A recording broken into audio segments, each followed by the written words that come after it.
This is the Between Extraordinary. I believe it's part 11. I hope that's right. Yep, So, it is. part 11. We are minus Lady Florence today, so we'll just proceed apace with that understanding. I do want to do some recapping on the active mysteries or threats. So right now we have the Creature of Cremorne Gardens and the Emerald Orchid. The latter is the new one. You answered the first question about the Creature of Cremorne Gardens, which is the creature real or is it a hoax? You've decided that the creature is indeed real and that it is indeed Sven, the handyman at Cremorne Gardens. We have a new question at complexity 4. What does Sven want? Resolve the threat by luring the creature to you and destroying it or convincing it to go away. And so that is that one. You presently have 4 clues on it, so you're making good progress. I will note that this particular threat, the way it's kind of unspooled, is it's very connected to Lady Florence's backstory, and so we might just put a pin in this one for a little bit until Mike is back. But that's okay because we have another one, the Emerald Orchid. Now, this one we didn't get too far on last time. We just basically introduced it. But what happened was, so there's a lot going on in London, right? Jazad is here. The Venusians are integrating themselves into British society or into London society. And part of that, whether it's connected or not, who knows, but things are happening in the city. And one of the things that's happening is people are obsessed with botany right now. And in particular, they're obsessed with this sort of faddish emerald green orchid. It's a thing. People are giving them as gifts. People are obsessed with them. There's whole like meetings of people who are like trying to like who like cultivate it and all this other stuff, right?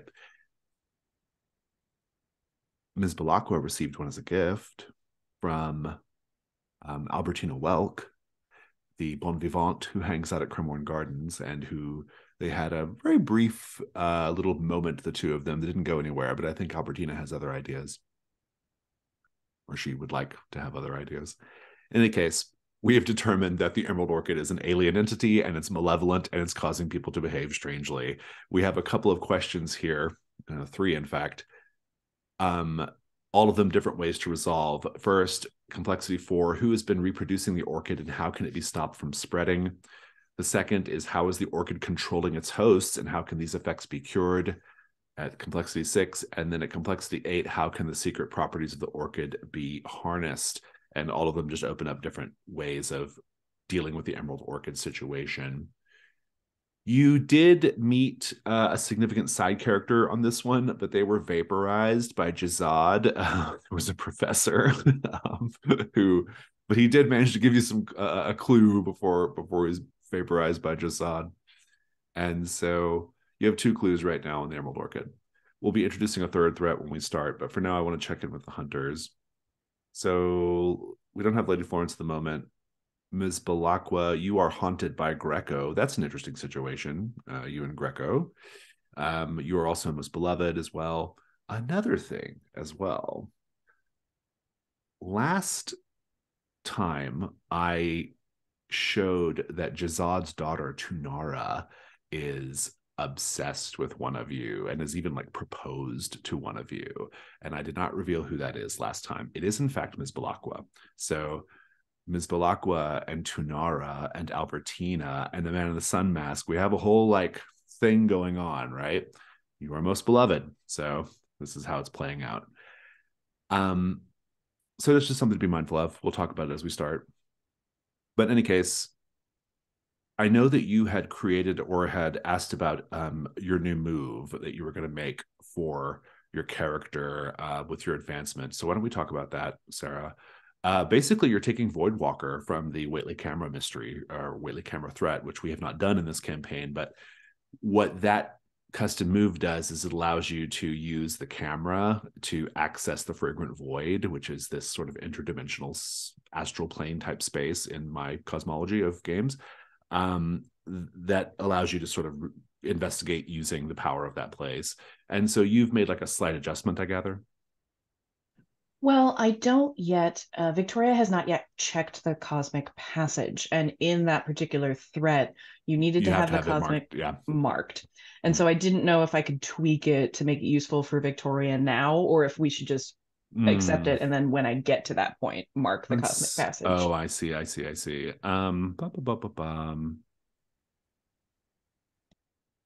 I think maybe what we'll do is, um, well, so, okay.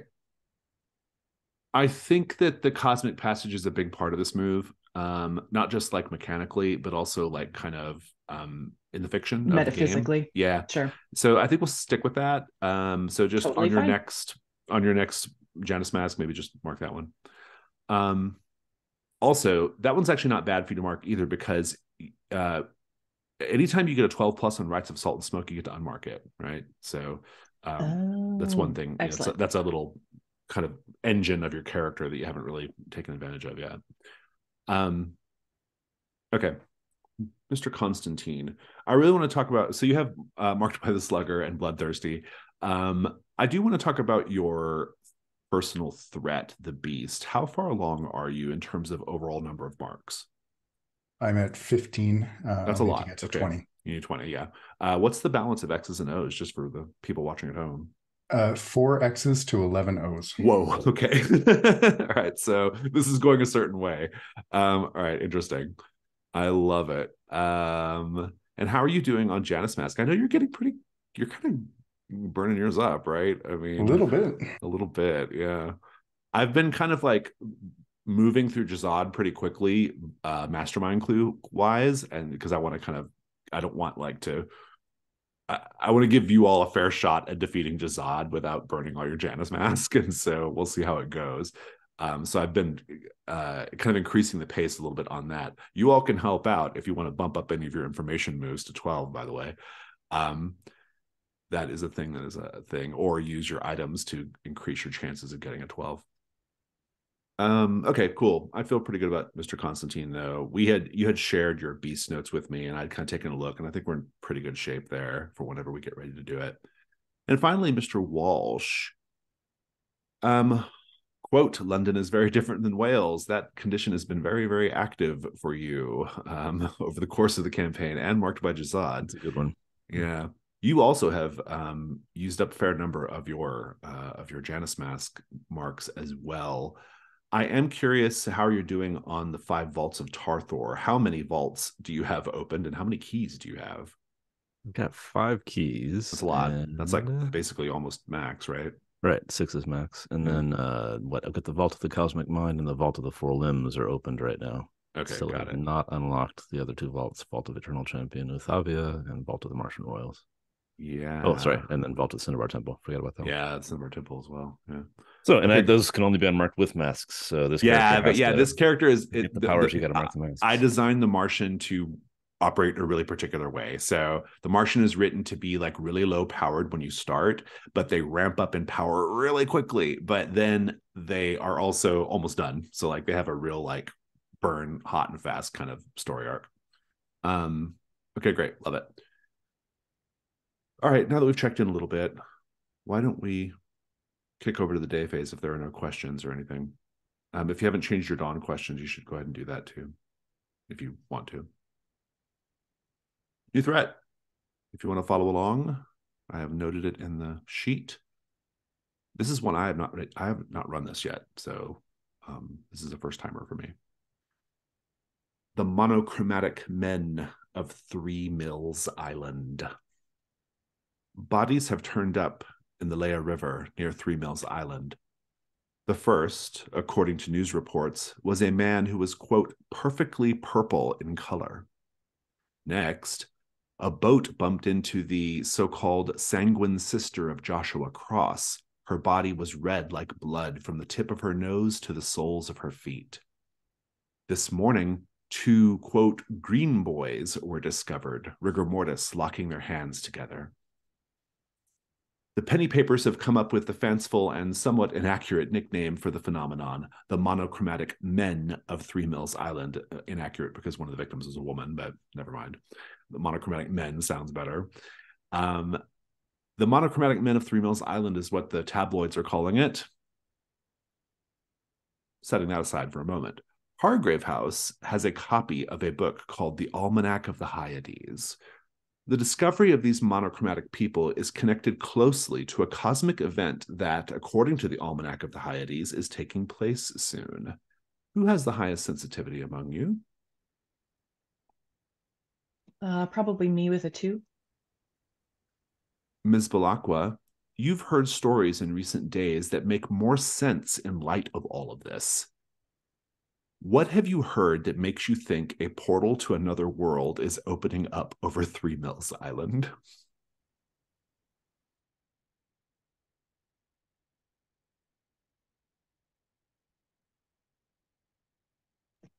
In addition to finding these solid color people, there have been stories of things being drawn to the island, flocks of birds swirling in odd, meteorologically, the clouds are starting to kind of coalesce in a way that makes me think that something's going to open up. It is a springtime of color in London. Cremorne Gardens, a colorful place, the Emerald Orchid, making emerald all the rage. And of course, people who are colored like crayons ending up dead in and around the city. You have 2 questions and opportunities on Monochromatic Men. First, who wants to open a portal and why? Complexity 6, resolve the threat by convincing them the risks outweigh the costs or by destroying them. Alternatively, Complexity 8, how does the ritual work? Resolve the threat by controlling or stopping the next key component or procedure of the ritual, ruining any further attempt at it until the stars align again 1,000 years from now. You also have an aspect of the Janus mask available called the Mask of Dim Carcosa. I will note that on the sheet. I'll tell you what it does.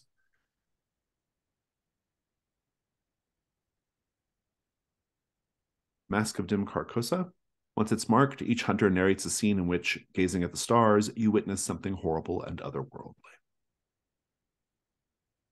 Present day scene. Lots going on. Mr. Constantine, what do you want to do today? Sarah and I discussed plans. I'm not sure where we want to go yet, but we do want to go somewhere by carriage. Okay, for vulnerable move, I gather? Or Yes. Okay. Yes. Well, so Ms. Balakwa, where would you like to go? I mean, I'm actively avoiding this orchid because it gives me the Wiggins. I just think Albertina's trying too hard and it's not very fetching. So, fascinated by portals as always. We could perhaps do a little exploring in that direction, find some clues. Head over to the Leia River and or Lay River. I'm probably saying that wrong. I don't know. Head over and it is a little island, Three Mills Island, where there are in fact 3 mills on the island. Okay, that sounds good. What about you, Mr. Walsh? Hey, Sarah, where did you say you were going again? We're going to Three Mills Island to investigate this portal situation. Okay, Follow the birds. And then I had a question. Is that our only location for that threat right now? Let me take a look and I'll note things you might be aware of. The mortuary, they're being held at the Stratford mortuary, the bodies that were found. So if you want to investigate in particular these colorful bodies, you could go there. You also have the Almanac of the Hyades in your own library here at Hargrave House if you wanted to stay home and do some reading, I suppose. For the Emerald Orchid, some places that are available still we haven't done much here yet. But I'll point out a few places that are worth knowing. There is this greenhouse at Kew Gardens, which a lot of this sort of like has become like a kind of locus of like botany enthusiasm, spurred on in part by this Emerald Orchid phenomenon. There is this was mentioned really briefly last time. There's this restaurant or kind of tea room called the Lavender Terrace where enthusiasts of the Emerald Orchid have been meeting, and indeed Professor Bramwell was getting ready to ask the hunter he was with to go there with him until before he was vaporized by Jazad. So those are a couple of options for there. There's also this conservatory that people have been whispering about. The conservatory connected to an individual who just calls himself the botanist. Very, very unusual behavior, and a strange rumor that might be worth investigating. All right. And last time, if I remember right, was when Lady Florence went to University of London Natural Science. That's where she met Professor that's Bramwell, where right? Professor Bramwell, yeah. And then he shared some stuff with her, and then she took him to Jazad, and Jazad dispatched him. Yeah. How about this then? Given my recurring dream of what I still don't know yet to be Mars, let's say that the stars visible in that dream somehow seem to incline me to stay home and look through this almanac of the Hyades. Yeah, that sounds fun. Good place to start in any case. Plus, somebody's got to take care of the little one down in the kitchen.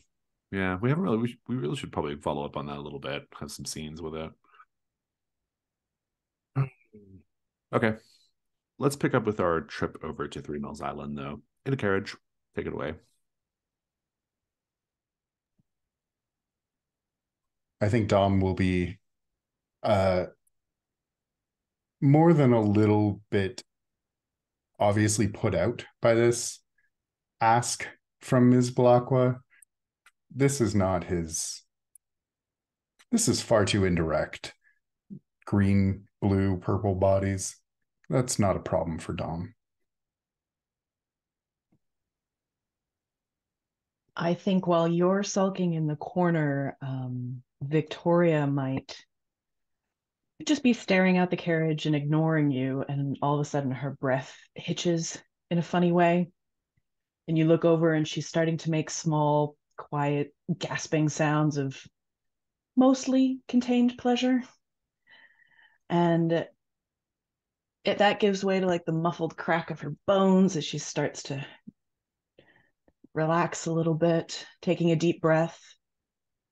And with a large, deep sigh, she exhales a dark mist into the carriage.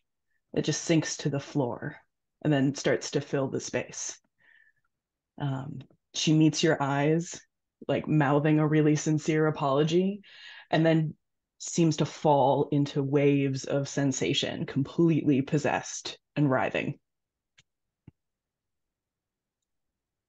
Dom is going to be pressing himself into the back of the carriage as much as he possibly can, and just, Jesus Christ, Victoria.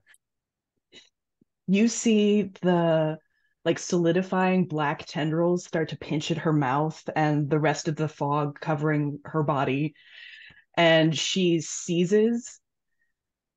And with a final cry, she slams her foot into the carriage floor, and the darkness just falls away like a damp cloak.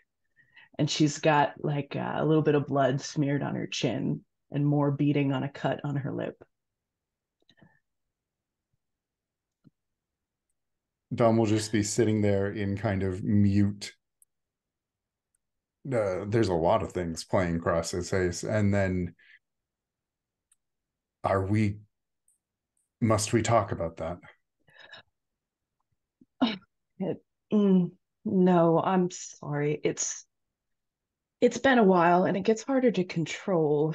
I think I'm fine. I'm fine.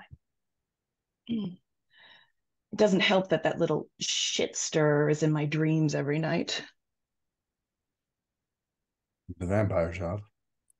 Oh, no, Greco. He thinks that he's so clever. And I just haven't been sleeping well. It leaves a little difficult to control myself. Apologies. Yes, due and appreciated. And he'll be looking around, like lifting his feet. And, yes, I do not know what to say. I can only sincerely apologize. It is it takes every opportunity to possess me. These spirits move through me, and unfortunately, with little sleep and little pleasure, it can be a little complicated. Have you considered treatment for this? Typically, if I must say so, if my carnal pleasures are met, these attacks are less frequent. I see. Perhaps. Oh, that. Oh, what was our mortician friend? Oh, Dr. Gastrell. I can't remember. Did we leave him alive? Alive, but I Either. think that I have the You all have the body. girl Yeah, his beloved. who's now possessed by the demon, Yes. Yeah. somewhat ambulatory. Perhaps good Dr. Gistral can prescribe something medical for you. This hysteria. I will pretend that you did not say that. I can think of no better word for that. It was a momentary lapse. Dominic, I just, please, we do not need to discuss it further. Oh, I thank God. apologize. Good. Okay. Most awkward Yes. carriage ride ever. We want to check in on conditions here, folks. Since this was Ms. Balakwa's vice, I think Haunted by Greco is probably cleared. And maybe you're no longer feeling your blood up for bloodthirsty, Mr. Constantine. My appetite is entirely gone. Indeed, yes. yeah. Just completely Big gone. dark bucket of water.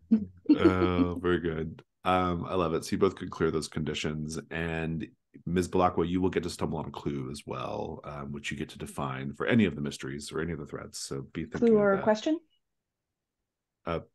You get to create a clue for one of Oh, the threats. yes. Yeah. Okay. So be thinking of that, and you can clear Haunted by Greco. And let's kick over to Mr. Walsh.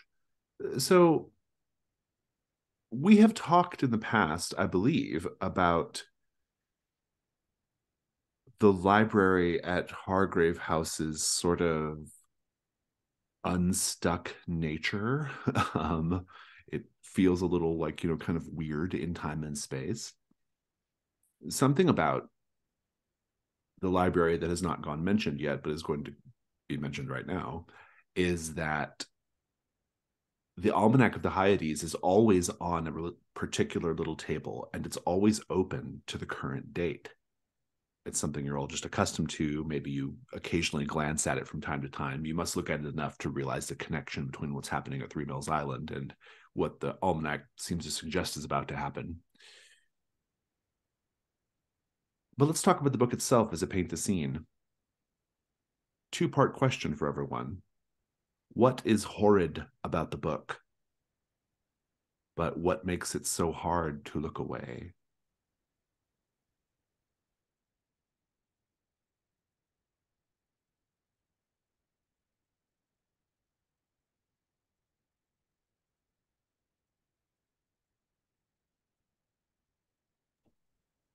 If you're not looking directly at it, you catch a glow out of the corner of your eye that immediately draws your eye to it, and then, oh, no, it's just white paper. It just must have been the reflection of something else.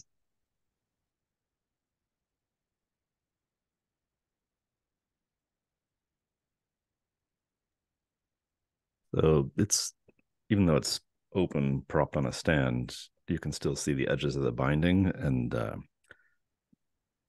occasionally it's bound in skin, and occasionally an eye sort of rotates out to the side and looks at you and blinks and then rotates back. The artwork inside the book, the illuminated pages, are unnervingly detailed and usually quite grotesque, but with that train wreck kind of quality that your eye is just drawn to it despite how it might turn your stomach. I love it. Mr. Walsh, what are you doing? Well, um, since even though this is the library, the light in the morning is better in the kitchen. I thought I might take it into the kitchen, the almanac, um, and um, spend a moment. I'm gonna go to the hole in the kitchen floor and drop some fresh gobbets of bloody meat into the little one and call down into the darkness.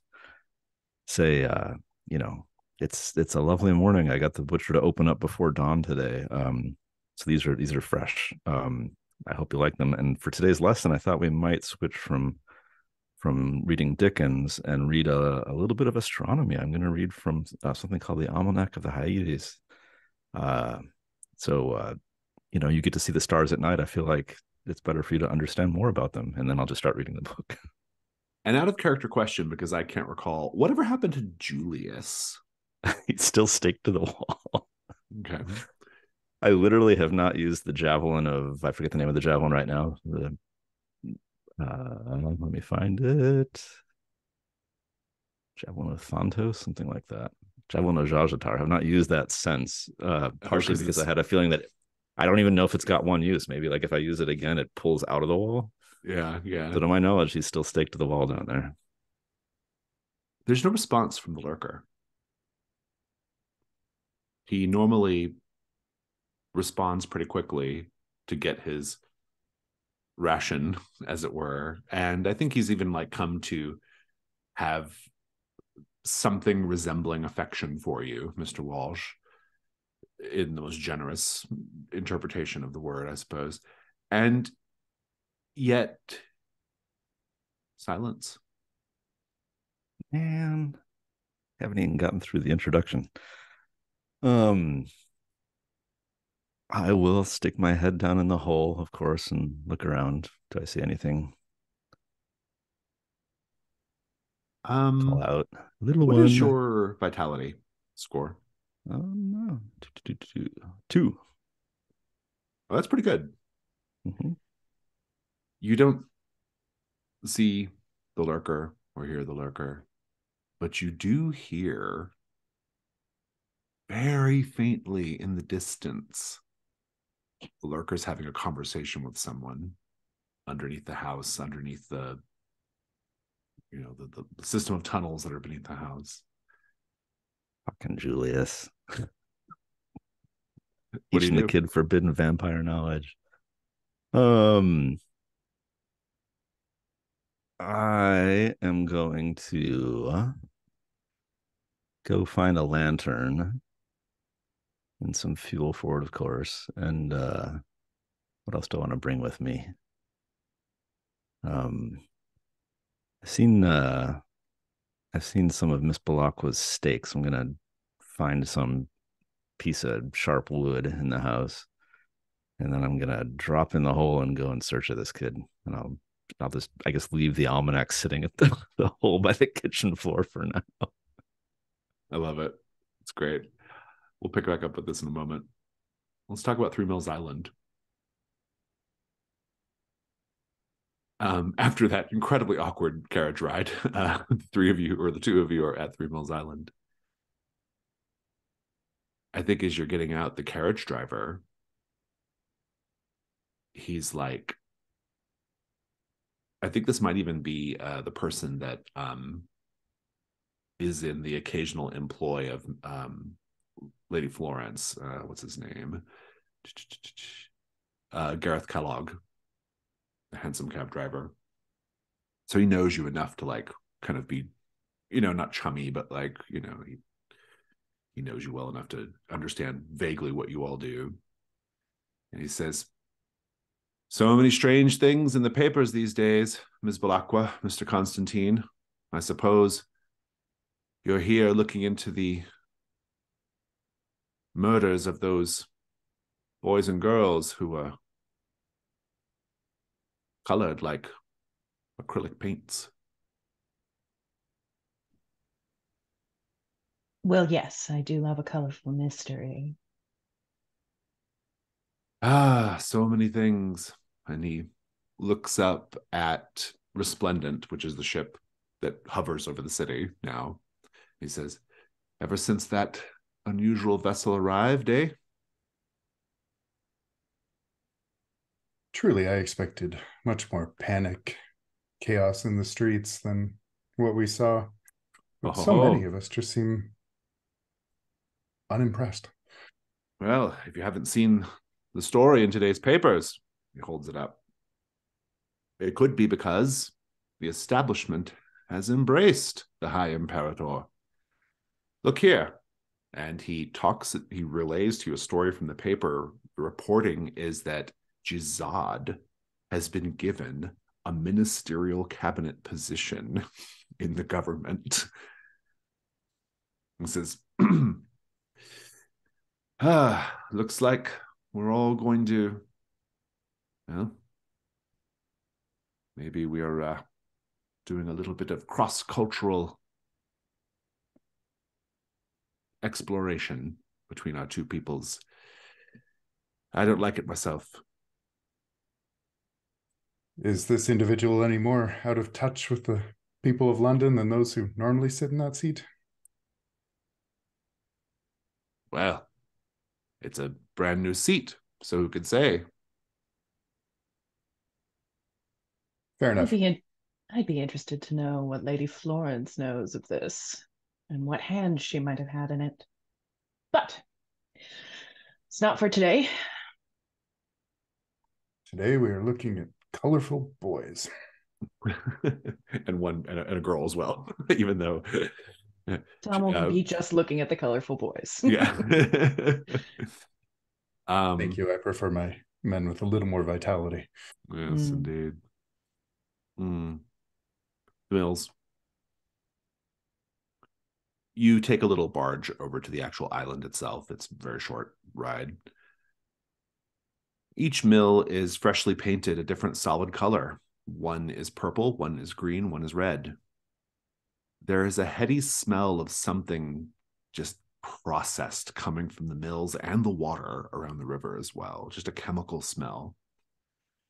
The mills on Three Mills Island are constantly changing ownership, and new owners frequently change the function of the mills. One of them right now, for sure, is making dyes for fabric. That much is known. The other two, it's a little unclear. But as I paint the scene, what do the smells and noises that you are picking up as you arrive, what do they make you suspect at least one of the mills is doing right now?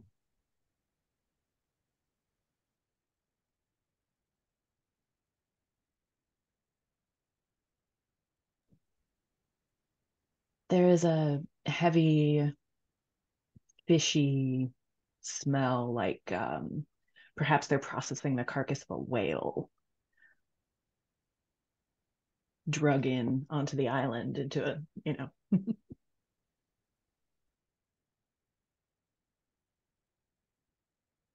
I think there's just the slightest hint of poppy on the air, making Dom think someone here is running a den. Nice. The third mill, I'm going to cross-reference our threats here a little bit, has immense wagons loaded up with floral botanical bits, and the smell seems to be, almost as though they're trying to distill emerald orchids to an essence or something, trying to experiment with what they can do to perfumerize that. Well, what's your start here? Seems to make sense to go check out the one making dyes. It does indeed. Promise you don't push me into a vat of something. My dear, I would never promise. I think as you're walking across the sort of like main sort of central yard area that connects all three of the buildings, it's a fairly small island, tiny even. You see someone approaching you. Hey, you, the two of you look official. How about giving a word? Come on, it's for a brand new paper. You can be in the first issue. What an honor, huh? Ooh, Competition for the Illustrated Police News? Now. The Illustrated Police News is a complete and total rag. Ghost stories, hauntings, nonsense, murders. Aliens, colored bodies, complete nonsense. Well, we are in a whole new world. So, in defense of the Illustrated Police News, maybe they were onto something. I don't know. But this new paper, this is top drawer stuff. I mean, rigorous reporting. Nothing but the facts. You know what I mean? You rigorously report on strangers on a walk. You Well, look official. well, sure, yeah. Well, this is kind of my first story. I never would have guessed. You notice that he has ink stained fingers, and he's a very like kind of glad handy kind of guy. He says, "My name is Randall Newcastle, though my friends and even people who are not my friends, even very official looking people, sometimes call me Randy." I've been called the same. Pleasure to make your acquaintance. He kind of gives you a funny look and then says, right. Well, so what are you two doing here? Looking for reporters to show us about the place. Oh, well, there we go. We have to be a little careful, though. Ms. Adamsworth, she's just looking for an excuse to chase me off the island. Well, surely in the company of two official looking people, you might get your scoop after all. Oh, yeah. So the two of you are from the city safety inspection board. Oh, I like that one. Yes. Very well. Great. Cool. Fantastic. I love it. All right. I'd be happy to show you around in my official capacity as a reporter for the soon to be very well known newspaper. Does Did this you come up newspaper with have a name? Not yet, actually. We have not sorted that out yet, but we will. Taking suggestions if you have any thoughts. Randy's rag is a little too on the nose. Where is Miss Adamsworth?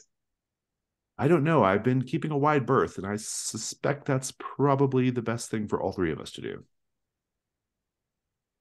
Is she the proprietor here? Yeah, she owns the mills. Yeah, the current owner, anyway. Well, perhaps you could show us up the hill. We were interested in seeing the mill up there that's processing all these dyes. Oh. Surely there must be some connection to. I just came back from there. He holds up his ink stained fingers. It's like, and I'll tell you what's black and white and red all over? It's A riddle. dead panda. But that's gruesome. A cow after it's been slaughtered? Oh no! Like, but this paper is not going to be that kind of rag. Okay, we're not doing any of the gory stories. We're not doing any of the murders. None of that stuff. This is serious, official. But you're here investigating the murders. Well, I'm going to do my best to spare my readership the more lurid details. Well, Once why I don't have a you readership, anyway. Well, why don't you not spare us? Done. The gorier details, the better. Right. Okay. Well, people are starting to look at us, so maybe we should go this way. And he'll take you off, lead you up the hill. There are a few workers milling around. Jakob, you've been down here before. This small little network of tunnels beneath the house. Yep. If you're going towards the direction of the voices, they are getting louder and louder, and it is indeed Julius talking to the lurker. I think Julius is trying to convince the lurker to remove the thing pinning him to the wall to help him out a little bit here. Vampire to vampire. What do you do? Right. Well, I've got a little bowl with some bloody scraps in there. And so first I'll call out to the little one and say, little one, time for your breakfast, and waggle a bloody piece of meat to it. Well, let's and just then do I'll turn to. Oh, sorry. No, go ahead. Let's just do the night move here. Oh, okay. To see if you can lure the lurker to you. What are you afraid is going to happen if you fail?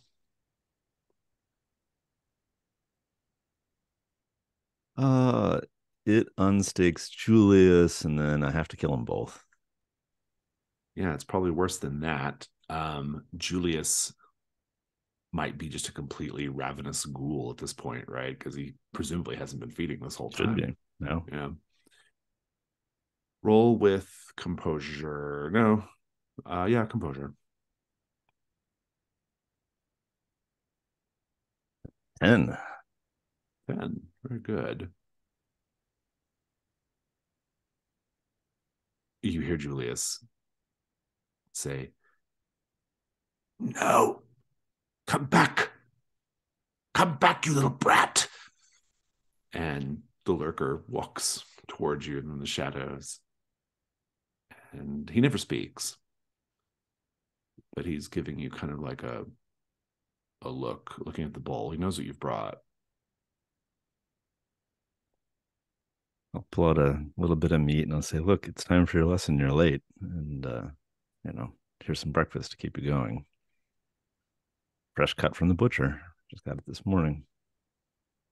Julius wails from the darkness.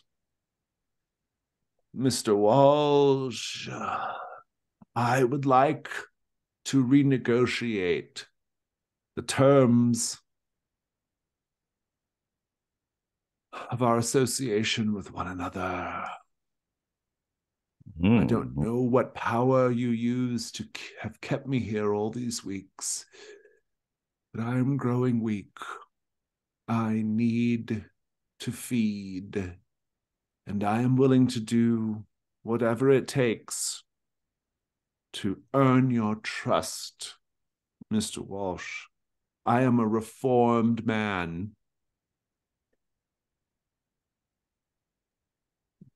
Given the millennia you've been around, it seems that reform in a matter of a couple of weeks of incarceration is maybe hard to believe. I do have extra juicy tidbits here, and I'll pull up a second piece of bloody meat. "Mr. Walsh, I can make it worth your while if you let me go." How so? I'm skeptical. "Well, I have been alive for a millennia." He's still in the dark. "I have been alive for a millennia. You're correct. And it has given me something of, well, I have a finely honed sense of deductive reasoning, earned over centuries of observation of your kind. Well, not your kind, but of humankind." Keep saying that, my kind. "I have deduced, Mr. Walsh, that our visitor from the stars has something in mind in particular. He is not here to make peace between two great civilizations. He is not here for mutual understanding and learning. He's here for one very particular purpose. I'd be happy to tell you if you'd be happy to set me free." I'm surprised you're even aware that we have a visitor, given that you've been under I hear things. My hearing is still quite good, Mr. Walsh. It's impressive, but I don't know that it's time to set you free yet. Oh, but this valuable information might die with me if I don't feed soon. I don't know that you die as easily as you think you do. Well, I'll just keep it to myself then. Perhaps a scrap of meat for a scrap of information. All right then, but only if you come and place it on my tongue.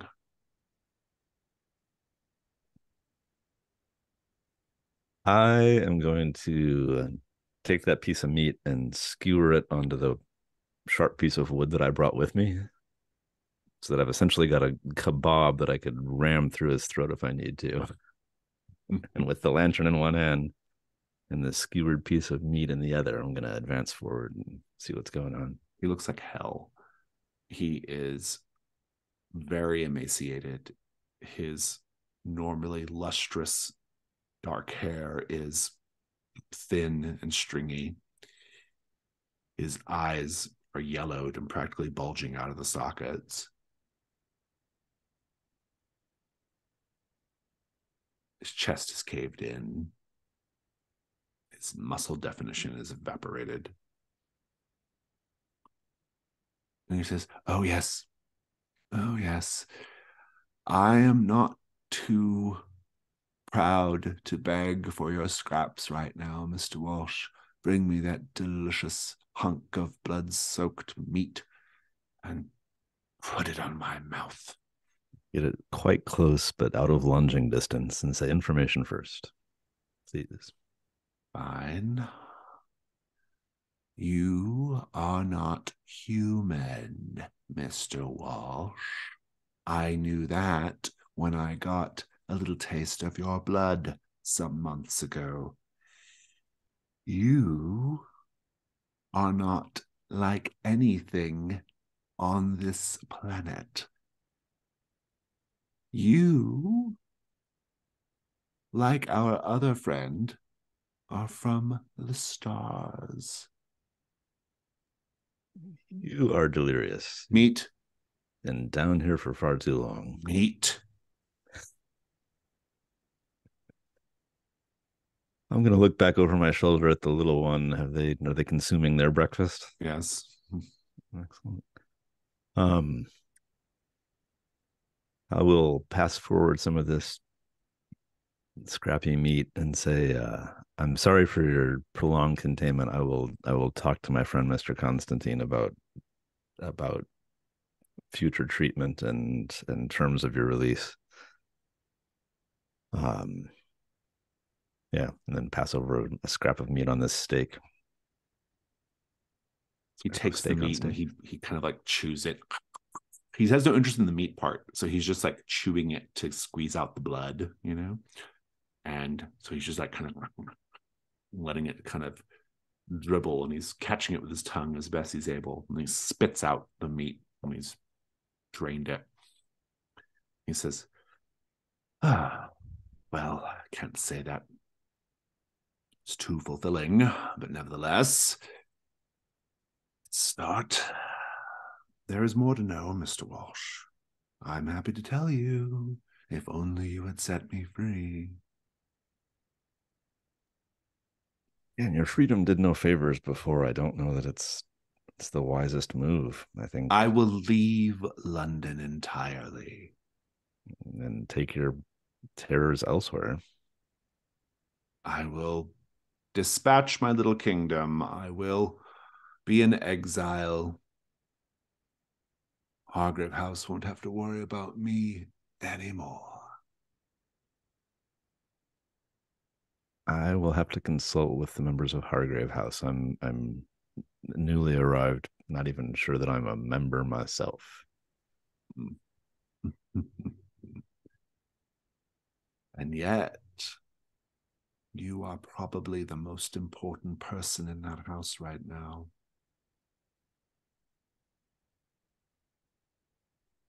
They can't see it, of course, not like me.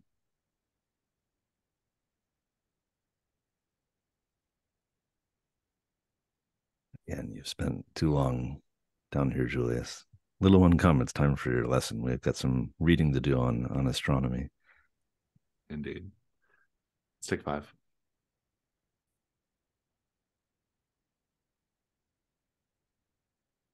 So, Randy Newcastle is taking you around, and I think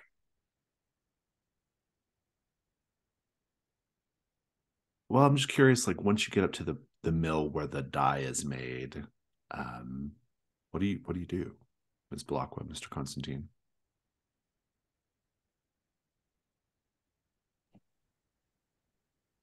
Victoria was definitely just looking to snoop around, but perhaps in the walk to the mill, I might be able to deduce any sort of clues or have like just an investigation on the environment to see if any of those um, details that I was noticing earlier of a portal opening led me in any direction. You could maybe like do a thinning of the veil too before you. That seems like a good plan. Yeah. Go ahead and roll with sensitivity if you brought your tarot cards with you. Always. All right. Well, that's a 7 plus 2 is a 9. On a hit, I will tell you what is about to happen. You are about to be approached by a family member of one of the victims. What? How do you know that from the cards? These cards I illustrated myself when I was younger, and while the card faces themselves that are not necessarily coherent, and keep looking at them and I keep drawing blue, blue, blue. And so I think that that's what pairs me to the victim, is that whoever uh, died in such a way. What does blue have to do with it? The color of the victim. Oh, interesting. Good. Mm-hmm. Mr. Constantine, what are you doing right now? So we know that there's a cosmic event. Like that's something we That's understand already. established, yeah, from the almanac. Yeah. Then in that case, someone here must also know that. And I'm going to be looking for, just signs of maybe someone's left markings, symbols of a cult or a group activity here. Go ahead and make the information move with reason.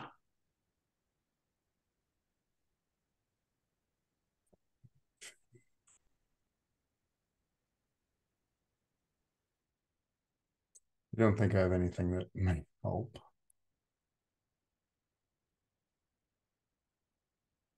A 7.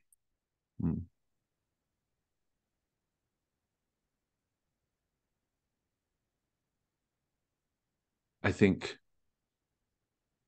you are approached by a man, Ms. Blackwell. Well, all of you are.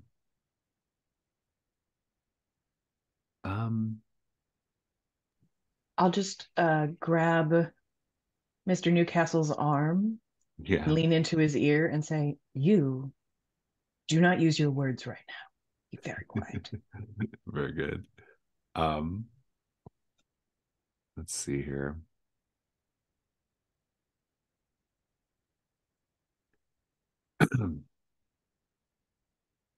He comes up to you and he's crying.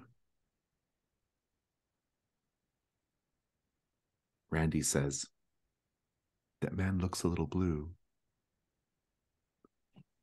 That is in very, very poor taste.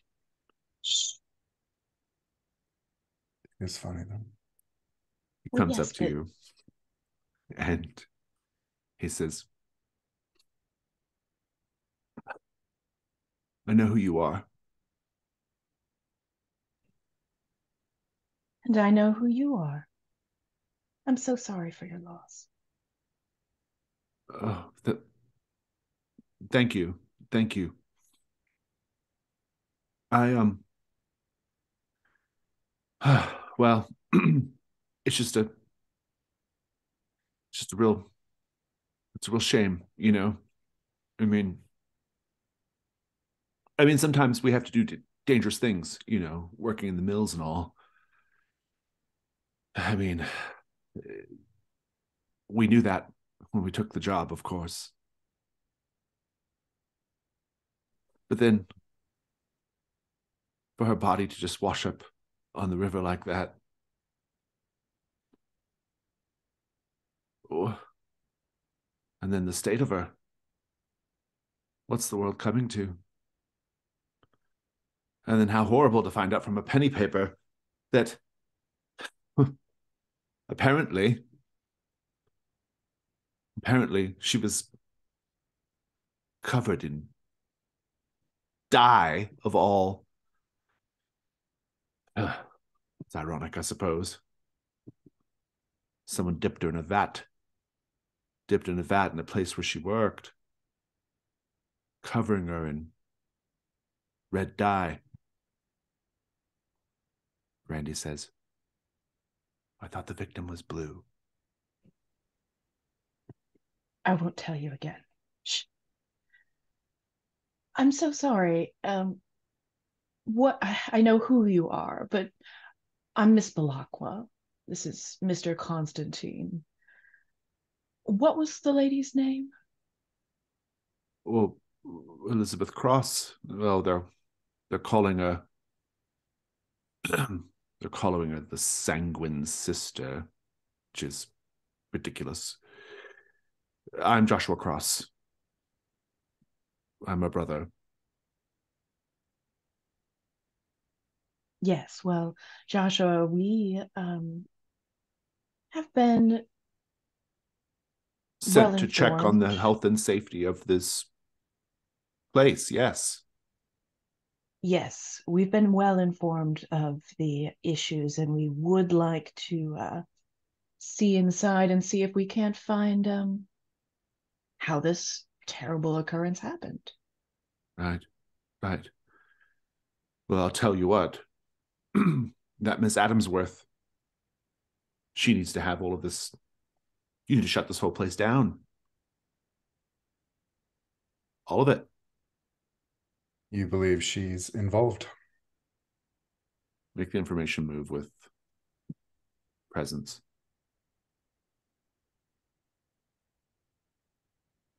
10.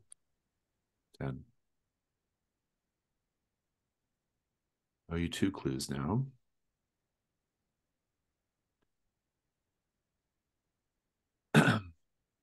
He says, she's involved in something, that's for sure. I don't know what.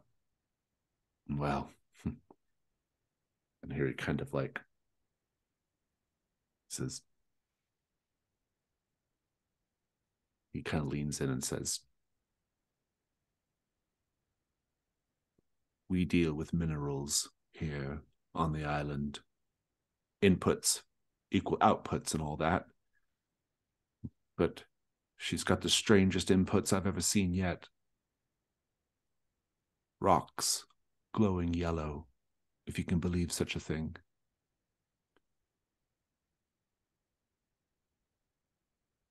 I've certainly seen that. I've certainly seen stranger inputs. Yes, well, people who handle those yellow rocks get sick right after. Was your sister sick? And here he kind of gets a little. He says, no, but my sister was agitating. She thought that the work we were being asked to do was dangerous, was wrong. Perhaps she paid for her consternation with her life. Woman after my own heart, to be sure. I still haven't seen the body. I don't know if I can bear looking at my dear Elizabeth, my dear sweet sister, covered head to toe in red dye. Dom will kind of look away from everyone and say, Randy says, would you say you're feeling blue because you're sad? And Joshua says, yes, I suppose. Randy is pinched quite severely in the ribs. It's like, sorry, I just You I know, think you got it Mr. wrong. That's Cross, all. Mr. Cross, this gentleman here is from a very reputable and up and coming paper. And perhaps in your sister's memory, you would like to tell your side of the story and shed a light on the goings on here to the public. Right. I think I will. I think I would like to do that. All right. I owe you one more clue, Mr. Constantine, which we'll get to in a moment. I do want to check in with Mr. Walsh. Mr. Walsh, you can go back up and begin researching the almanac if you wish. Absolutely. Yeah. It's going to be a information move with sensitivity because of the nature of the book. Okay. But otherwise, you're good to go. Go ahead and roll. All right. And it seems worth using the astrolabe that I have. The one that was gifted to me from Lady Florence. Yeah. See if that can help me out somehow. Yeah. What do we got?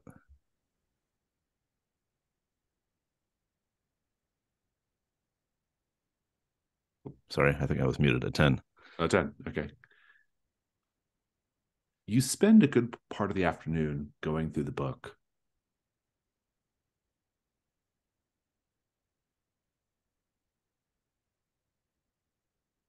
The interesting thing that, well, you're going through the book and you do actually find a star chart in the book, but you don't recognize the constellations. They don't seem like the constellations of this world. And you probably know the constellations very well because you just seem like the kind of person who would. And when you move the astrolabe into the position of the constellations depicted on this star chart, you have your body has a strange reaction. You get this sense of almost like longing, which maybe makes you think that there's something special about the stars depicted in the almanac, in this chart. That's part of your clue, though. That is your clue. So sorry, the clue is the stars sensation? From another world. Yeah. Stars from another world. Yeah. Okay. And you can, if you want to add the extra context of it, of you having a strange sensation, strange reaction to them, you can put that in as well. But the clue is the idea of stars from another world.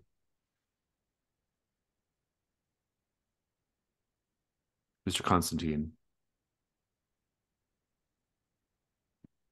the complication for your finding of the clue is really quite simply that there's about to be a disturbance on the island that's going to make it either much harder or much easier, depending on how you react, to continue investigating. But basically, you'll notice a group of people in your kind of scanning the area. You'll notice a group of people who've all kind of gathered kind of in a little like kind of alley space between a couple of buildings. And they're talking in hushed tones about something. Assuming you peek your head over their shoulders to see what's going on, they've found another victim.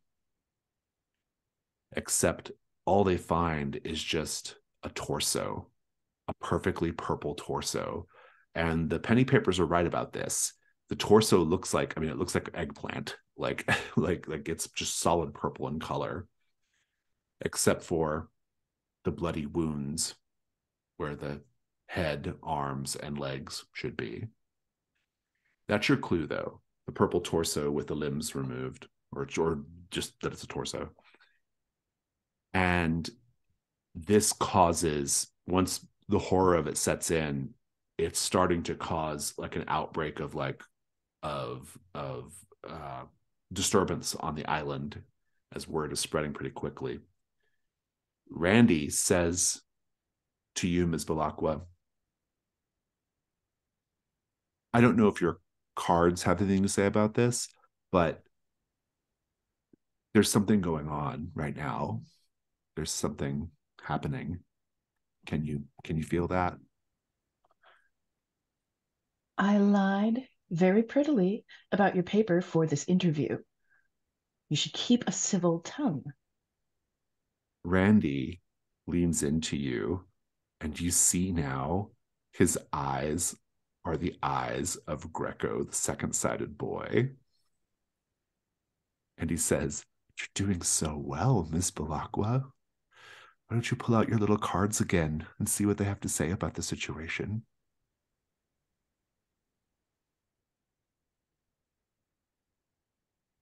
She reacts with violence. I would like the day move. What are you afraid is going to happen if you lose your nerve? That little shit's going to get the better of me. Roll with disadvantage. Oh, I don't even have the condition anymore. Oh, you did clear the. Oh, you cleared the condition. Forget it. I forgot you cleared the condition. Just roll regular. I'm sorry. What am I adding? Composure. Uh, it's a 4 plus nothing. Oh, so bad. I'm checking a mask. I can't have this. I have to tell you how you'll be vulnerable if you proceed here. I think basically the vulnerability is Greco has the ability to just like pilot people like this in the future. Unless you do something right now to like scare Greco, to put the fear of God into him. Possessions are my thing. So I feel like I would like to literally just push his consciousness out in a way that both is painful and electrified. I like it. Let's do the rites of salt and smoke. Thank you. We'll come to that in a bit. Or go ahead and roll it now and tell me what the sacrifice is. Okay, 8 plus 2 is 10. And unfortunately, the only blood I have available is my own. But I don't think that it's going to take a lot of force to get him to leave. So just that cut on my lip, I smear the blood here, flick him in the forehead. Nice. Randy's eyes go back to normal and he's like, "Ow, why'd you do that?" Oh, sorry, it was a bug. Oh, right. Okay. Sorry, just kind of feel like I blacked out or something. What's going on? Like, why are people running back and forth? And here, Mr. Constantine, what are you doing? Because like the situation is getting a little out of hand. I'm going to try and move with the crowd and see if I can't see if the body was just found. It may have just been dropped off. Maybe Yeah, track where it came from. I like that. You can go ahead and make a information move with reason, I guess. Possibly, depending on how you're doing it, maybe vitality if you're like following the blood and smelling it or something. I don't know. How are you tracking it? Yeah, I think he'd be using his monster hunting skill here to kind of follow the blood, follow any I'll give you footprints. vitality. I'll give you vitality. Could I use my no, I think I want to hold on to that arsenic laced coat for a little bit. Okay. That is 8. 8. We'll come back to this. Jakob.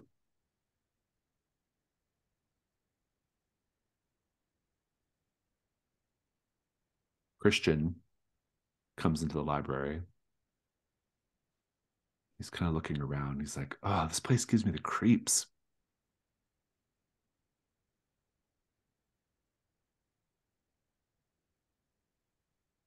What are you doing?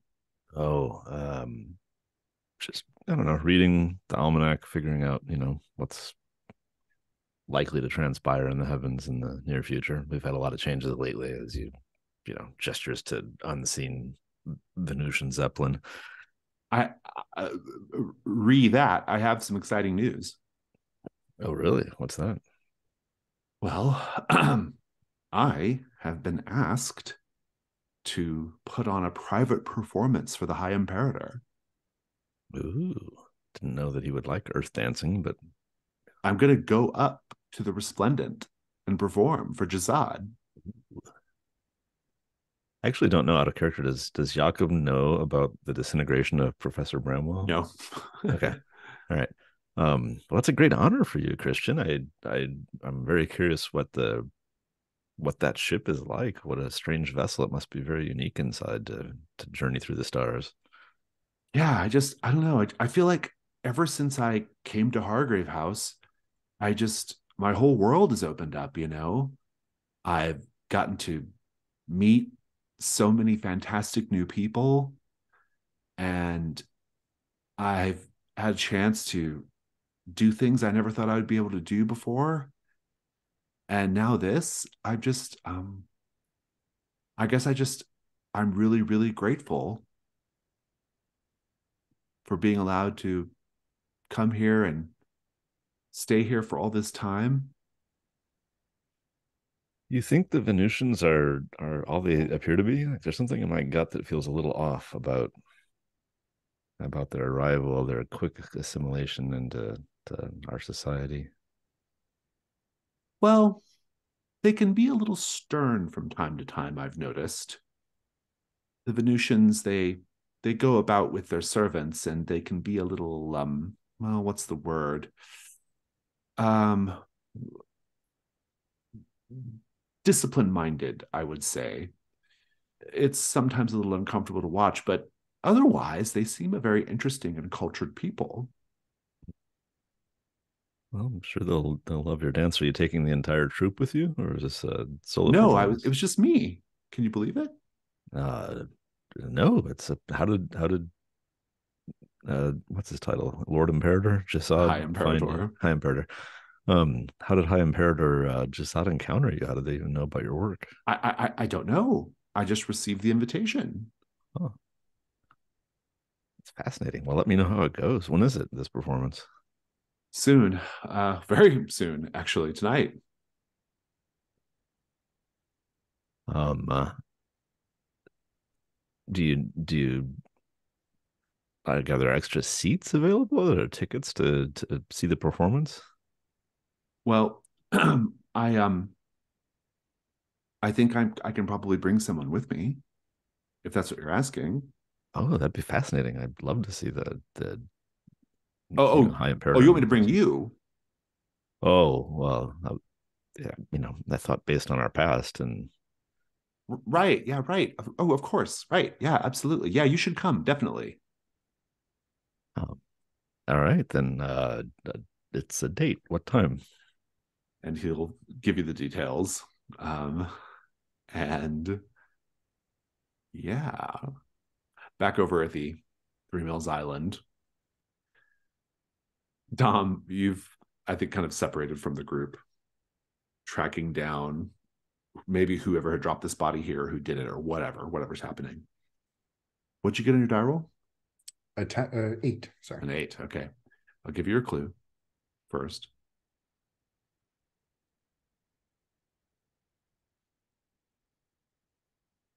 The clue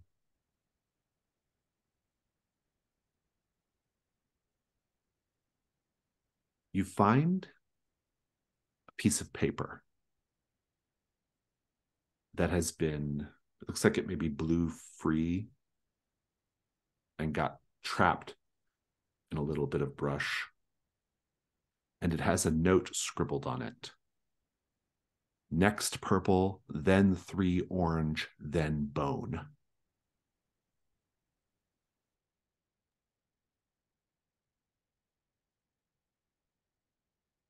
And the complication, there's something breathing. You can't see it, even though it's perfectly bright day. But you smell a distinct smell of an animal with a fresh kill. You can hear its breathing. You can hear it stalking, but it's invisible. And you're going to take a condition. That condition is marked by the star beast.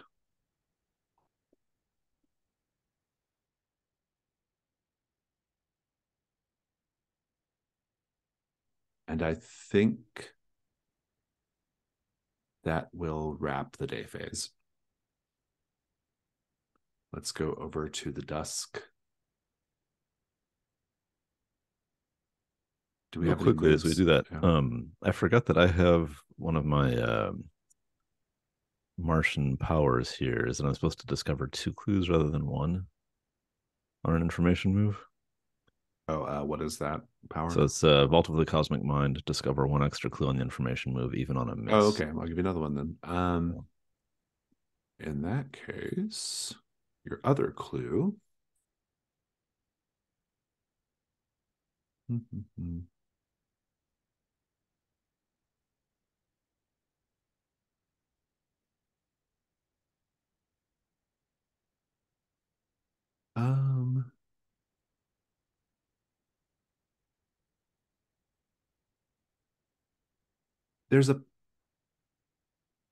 There's a picture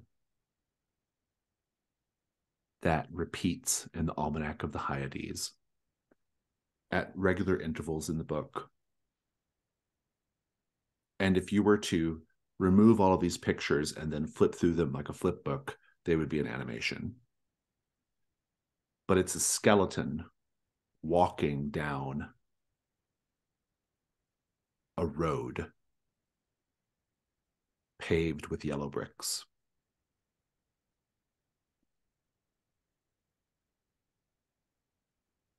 That's your clue. Thanks. Do we have any moves that have to be resolved in the dusk phase? It doesn't look like it. So let's talk about Hargrave House. Today we are going to explore the music room. A former hunter in residence once used the music room to wrangle a spirit using the power of music. There are still subtle signs of that struggle in this room. What are they?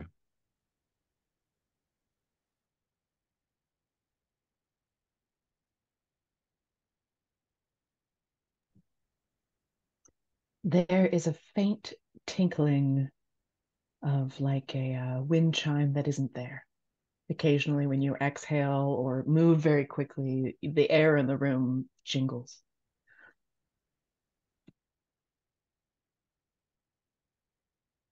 There are ridges carved into the wall by some sort of supernatural force that if you run your fingernail over them the right speed, it plays a concerto. That's cool. Again, Ben, I think very similarly. I'm going to twist mine a little bit.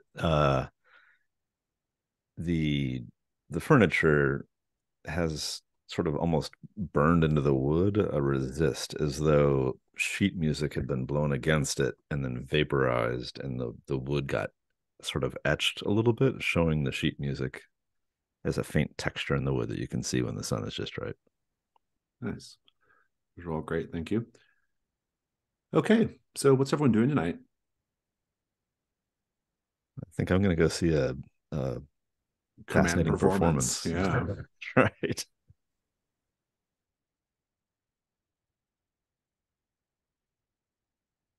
I have an idea. And what I'd like to do is have a conversation and or a strategy with the demon that is currently housed in the body of a little girl and send her to go torment the fuck out of Greco. Very good. All right. I like it. Sounds good. It's something we can definitely make happen, I think. Should we have a little scene at Hargrave House as we discuss our plans?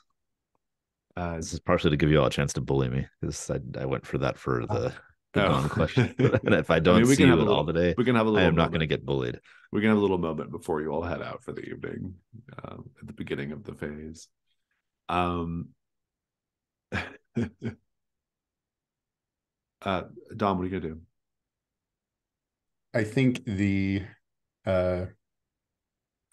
if Joshua Cross, he mentioned not being able to go identify his sister's body, that would play on Dom's heartstring, and I think he'd offer to accompany him. I like that. Yeah, it's good. Okay, great. Well, that all sounds great. If there are no other changes or anything, does anyone have Janus Mask they need to do?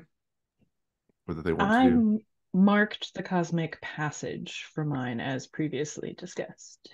What does that do for you? My reason is now a -1, and my sensitivity is now 3. Great. Which is why Victoria is slowly unspooling. Fantastic. Let's just do the unseen then if there's no other Janus Mask. We'll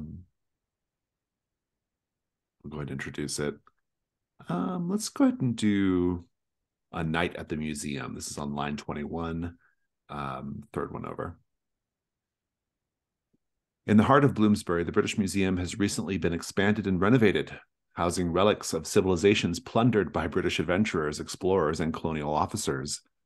Kamal Mansour once led excavations in Luxor, but came to work at the museum as a caretaker, and we follow him on his nightly rounds. I will do prompt 1. Sarah, you can do prompt 2. Ben, you can do prompt 3. And Brian, you can do prompt 4. We will take 5, come back, and do the night phase. We are at the museum. Kamal sighs as he sees the soot and grime of industry settling on the Parthenon marbles.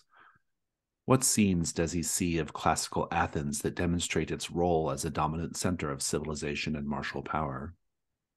And quite simply, I think that there is a replica of a sort of Athenian ship there in the museum.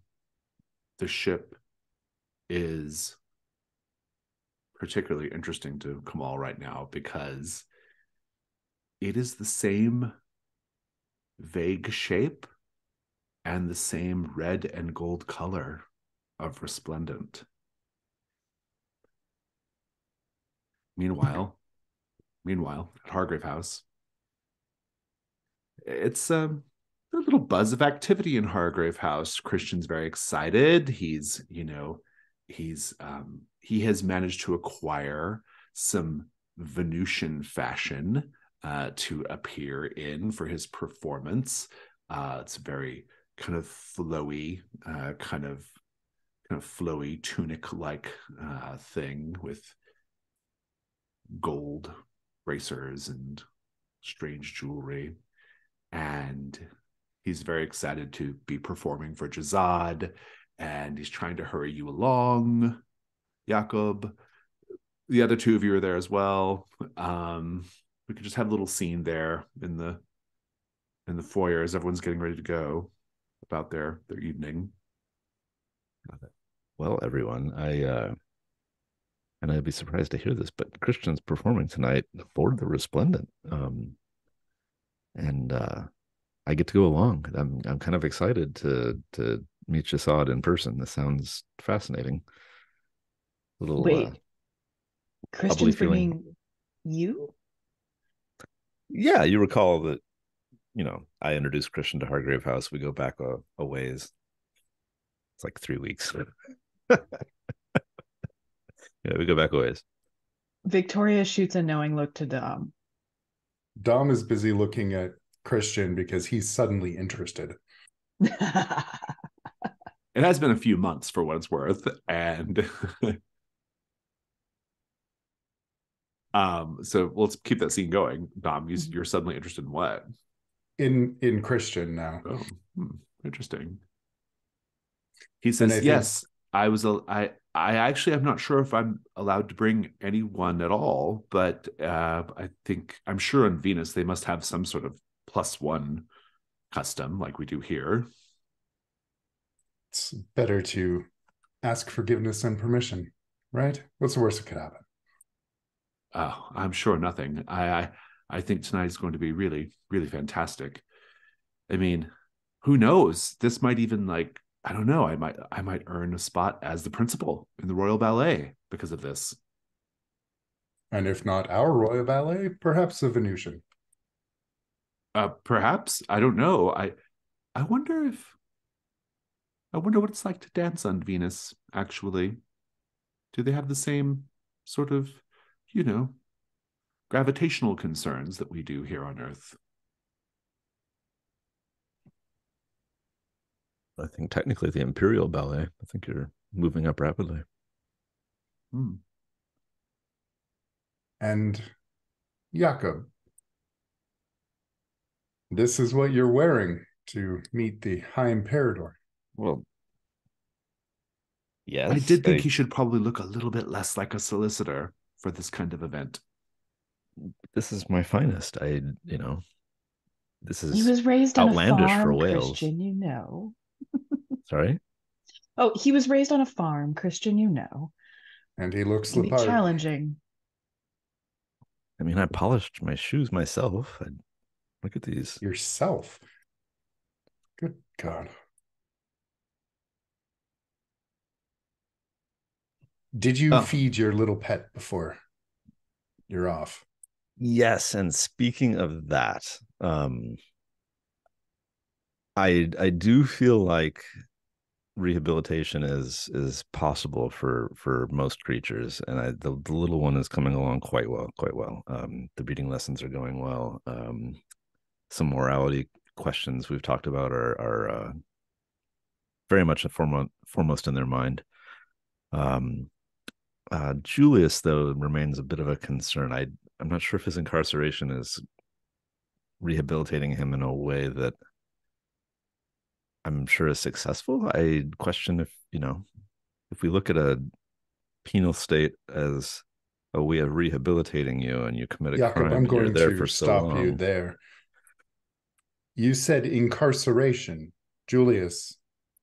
Correct. He's in the sewers with the javelin holding him stationary for the time being. And I'm concerned that probably I should be feeding the prisoners more, but also I'm concerned about if they've been alive for 1,000+ years committing crimes, how much time is appropriate for being incarcerated to have reform happen?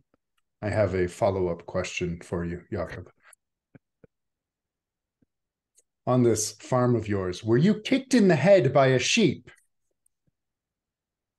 No, headbutted by a goat, but that was the neighbor's goat. And it was my fault. I bent over to pick up. I dropped the keys in the dirt, and I bent over. And did he not tell you that he wished to kill you, everyone in Hargrave House, and most importantly, me? I mean, he only nibbled a little on me. He didn't seem. I mean, I'm concerned about London, Greater London, and Jakob, kill him. No, that's not how we do things. There'd have to be a trial. It is absolutely how we do things. But we need a trial and a jury of his peers. How do we? He has no peers. He is 1,000 years old. That's the problem, isn't it? His entire standard of living is based on something that we have not lived through. How can we convict him of a crime? Dom is just staring at Victoria like she's gone aside and is having a little tete-a-tete with Christian, admiring his Venusian fashion and wondering how it might fit on her, completely ignoring this conversation. Indeed. Let's go ahead and go over back to the museum. Sarah, polishing the marbled floor in a room of Roman relics, Kamal takes a moment to look around. What items tell a story of the supposed decadence of Rome?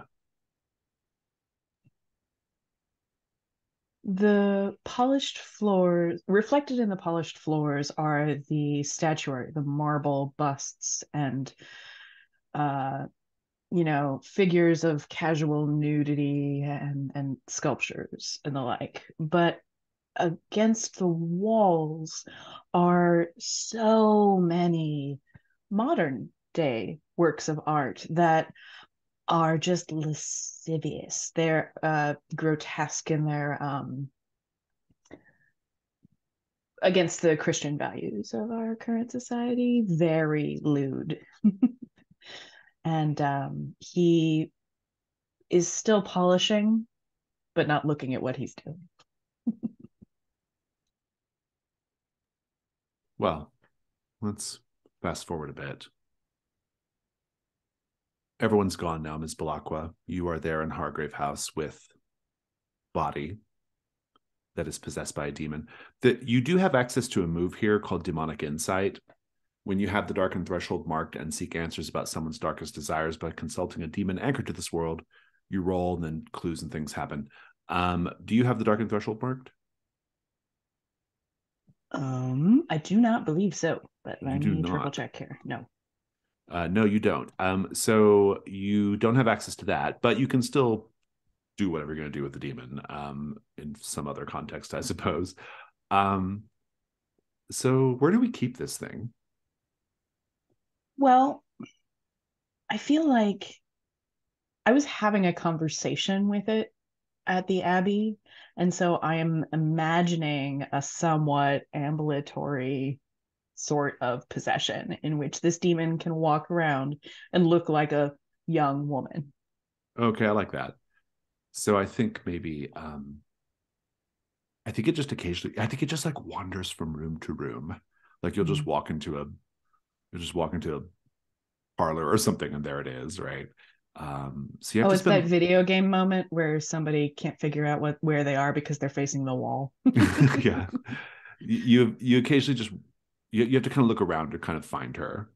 And I think when you find her this time, she's sitting at the dining table in the dining room and she has like plate and knives and things laid out as if she's having dinner. And she's just holding the head because it's not attached. And she's like moving invisible food from a fork into the head. And then the head looks at you and says, "Ah, my captor." Well, certainly you must enjoy not a limitless freedom, but you can move around. Not being trapped in a wall anymore has to be refreshing. Oh, yes, it is certainly a step up. How is that ring doing, Ms. Balakwa? I don't think that's any concern of yours. Oh, is it not? Well, to what do I owe the pleasure of your company? I have a proposition Oh, that's that I intriguing. think that you might enjoy. I am beset with a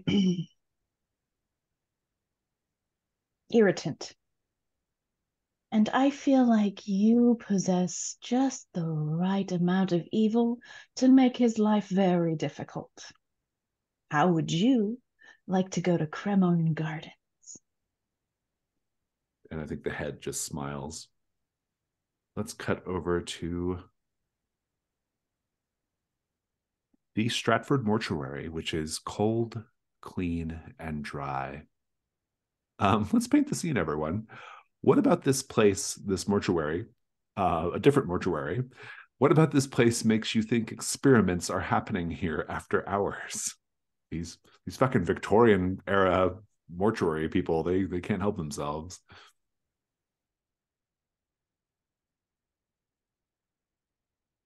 Leading up to the door, professionally, a body is normally brought on a stretcher or a gurney or a wheeled cart. But after the closing hours, you can see there is two trails of dirt leading to the front door.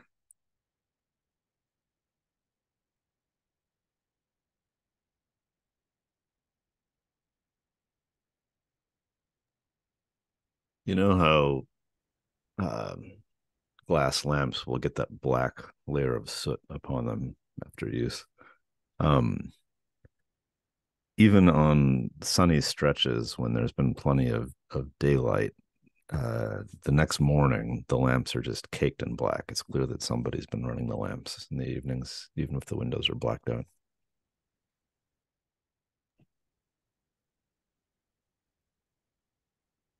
You'll notice more of the Bobby or Scotland Yard or whatever cops running up and down the street as far as like patrolling a little bit more often because there have been many reports of screams, shouts, or off noises in the evenings. Indeed. I think you are met by Mr. Jeffrey McKinney. You and Joshua Cross, Mr. Constantine, are met by Jeffrey McKinney, a mortuary worker, saggy jowls, pressed clothes, a very pale, powdered complexion. When the two of you come in, he's the only person working there tonight. And he says, yes, how can I help you? Dom will kind of pat Joshua's arm gently and step forward and say, my friend here wishes to identify a body in storage here. Oh. Ms. Elizabeth Cross. Oh. Well, I'm so sorry for your loss. And Joshua says, yes, she was my sister. Yes. I wouldn't have guessed it right away. You two have slightly different complexions. Dom will smile a little thinly and say, you will proceed professionally, sir. I don't know how much you know about my profession, sir. More than you. Yes, well, if you could please put these gloves on, and he gives you both pairs of rubber gloves. I like very much for things to remain untouched by other people. Lots of interesting work going on in the field of microscopic organisms that make us very ill. I would like to avoid your microscopic organisms. To wit, if you could also put on these masks, that would be fantastic. I also have these hair nets. He's grabbing these hair nets. Hair follicles are, well, filled with dead skin and who knows what other sorts of invisible creepy crawlies that we have yet to identify with science. Yes, that's very good. Very good. That's right. Just there, over your ears. Very good. Now, are we all set to go look at our little ketchup-colored princess? Identify a beloved sister. Right. This way. And he takes you deeper into the mortuary. Jakob. Sorry. I think Dom would just lean close to Joshua and say the word and I will make him suffer. Joshua says, I think I'm okay.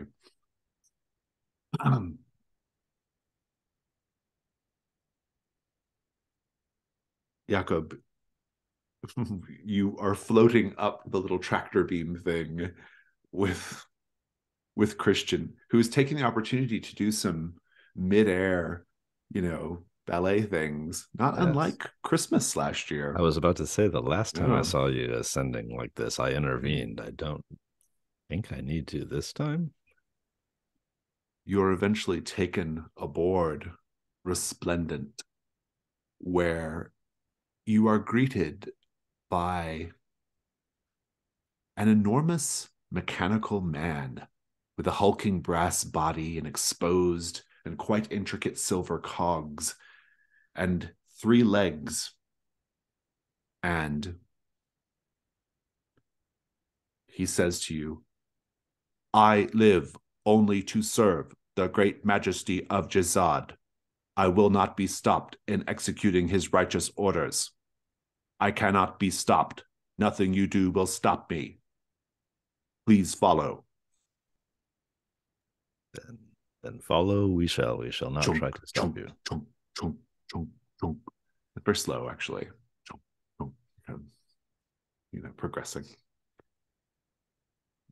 Go down this beautiful gilt corridor. I'm gonna turn to Christian and say, I don't even know how I know this. I was reading some books this morning, maybe, but I think it's customary for you as the performer to serve a cup of wine or some other beverage to the imperator. So I don't know if it seems appropriate to do it. Is that a Venusian custom? I think so. I don't really know. Oh, I will look for an opportunity to do that. Thank you. That's very, very, must be something. I mean, well, that's at least something useful from all your book reading. Sometimes you're kind of interesting, Jakob.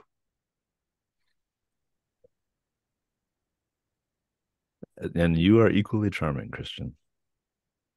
You get into the main throne room where there's no one. It's the two of you and the robot and an empty throne. There's no other guests. There's nothing else in the room. Are we on the wrong night? Is the performance, I don't know, on Venusian time? Let's go back to the museum. Then, in the Egyptian hall, Kamal is surrounded by the works of his ancient ancestors, some of them pulled from the sands by his own hands. What here demonstrates inevitable looming death? Like with most of the West's preoccupation with Egyptian history and myth, the focal point of the Egyptian hall is the funerary rites and mummification. As Kamal scans the exhibition and his eyes dance over the sarcophagi and the canopic jars, he realizes that he's actually standing beside a statue of Anubis, who stands with a hand outstretched. And Kamal can't help but feel like Anubis is there for him, waiting to lead him to Osiris. And he slips off one of his gloves and starts to reach for the hand before thinking better of it and putting the glove back on. So, Ms. Balakwa, how are we proceeding with this tormenting of Greco? What do you intend to do? I would like to give this demon in a young lady suit very detailed instructions on where Greco is in the Cremorne Gardens and the boundary in which she should remain, but to use whatever power she has in her veins that were driving the monks mad Mm-hmm. and inflict that on Greco himself. Pulling out his hair, slowly losing consciousness. Is the demon going to have to actually travel to Cremorne Gardens, or is this something taking place psychically? That is a very good question. I do not know the extent of this power. I thought physically going to Cremorne Gardens, okay. Just proximity's sake. It seemed like, I like that. Yeah. Mm-hmm. I think it's nighttime at Cremorne Gardens. The gas lights are lit. They have put these like beautiful kind of emerald colored glass globes over all the lights to cast everything in an emerald green. That's a very popular color right now. And the dancing platform is just filled to the brim with people, right? Thousands of people, right? Literally thousands of people. Mm-hmm. And the band is playing and furiously in the little cupola where they're set up.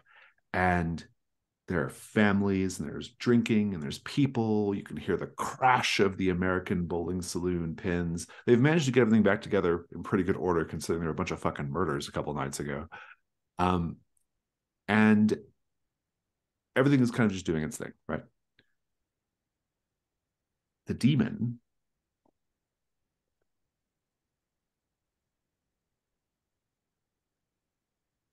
in the form of the girl, its head sort of precariously perched on its halting, stepping body.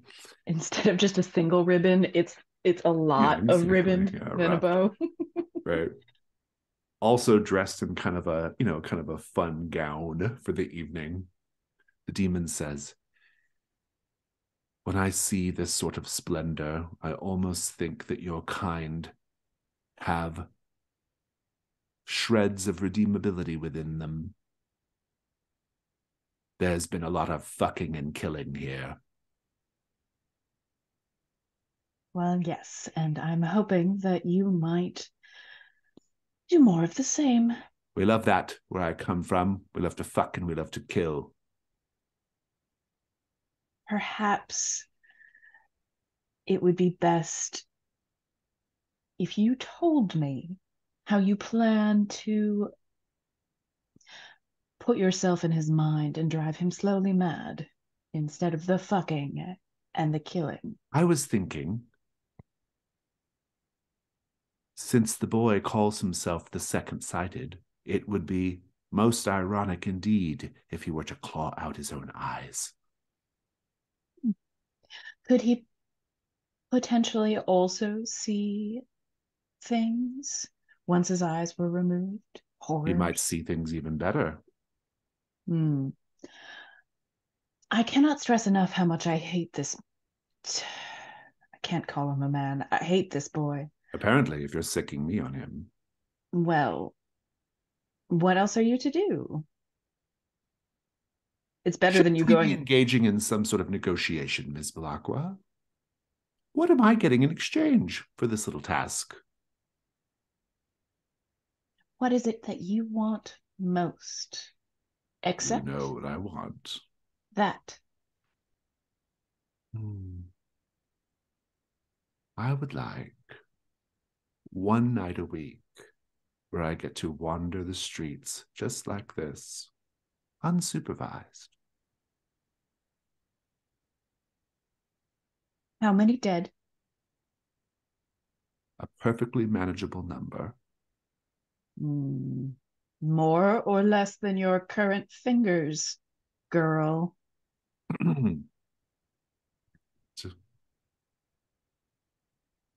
It looks at the hands and says, "All right, how about this?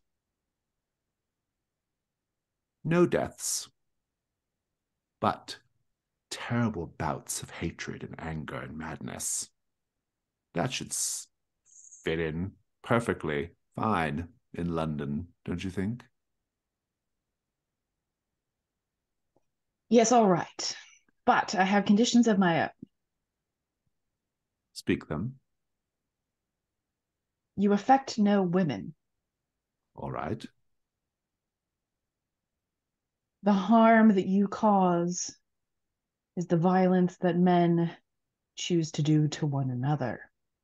That's the easiest kind to provoke. It is. And in addition to no deaths, the instances of this rage that you will fuel are still going to be less than the number of your fingers. Right. Oh, well. Tuesdays.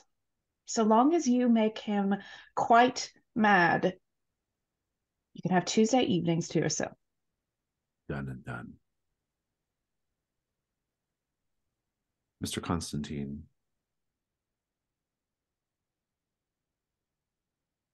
He pulls the body out of the drawer. He says, "There you are, my little tomato. Now, it's so sad, so very sad. I will leave you to your grief." And he sort of just takes a few steps back. He's still kind of very much there with you while you are there with the body. I think Dom will just, again, squeeze Joshua's arm and take a step back to join Mr. McKinney. And I think he'll lean in and say, my friend, do you have anyone that you care for? Well, I care about my work very much. What are you getting at? Do you have a family, sir? Well, I'm not exactly too much fun at gatherings and parties. Hazard of the trade, I'm afraid. Of course.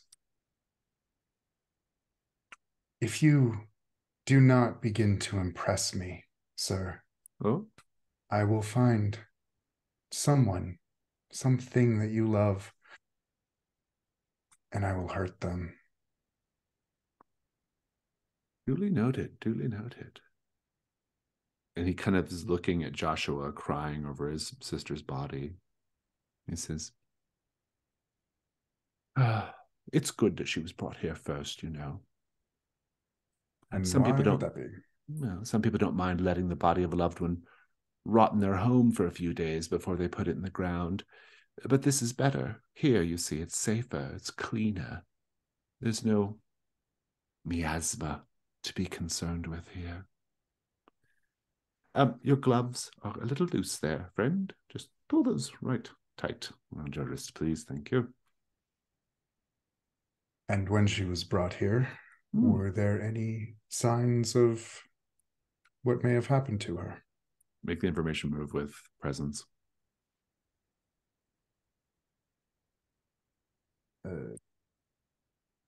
11. Good. Jakob. Jazad eventually appears in his flowing robes of gold and green and red, his pale blue skin and pointy ears, his crystalline crown, and the staff with the strange green jewel on it. And he says, thank you so much for coming. I have been awaiting this performance all day. And of course, your days here are so much longer than they are back on Venus. I turn to Christian. I still think we have the wrong day. You have no audience. I heard that, Mr. Walsh. Every person I intend to be in the audience is here right now. Please, come and join me, Mr. Walsh. Right here. And he kind of pats the seat of a chair next to his throne. I'm assuming there's only one chair in the room, There's just the right? one. Right. I turn to Christian and say, best of luck. I know you're gonna shine in this performance. This 127. Head for the chair. Won't you please bring us some wine? And 127. He goes through his spiel again. I live only to serve the great majesty of Jazad. I will not be stopped in executing his righteous orders. And Jazad's like, yes. He's like, And it's like, yes. Good. And then the robot goes to get a tray of drinks. And Christian tries to serve the drinks. He's like, I think I'm supposed to do that, right? And Jazad is like, gives him a funny look. And 127 gets really offended and goes through his whole spiel again, right? He will not be stopped. Nothing you do will stop me. And he's kind of threatening to Christian, right? As Christian tries to grab the drinks. And Jazad it's all right, 127. And Christian brings the drink and Jazad takes it and strokes Christian's cheek and says, what a lovely specimen you are of your species. You do your race very proud indeed. Now let's have a dance, shall we?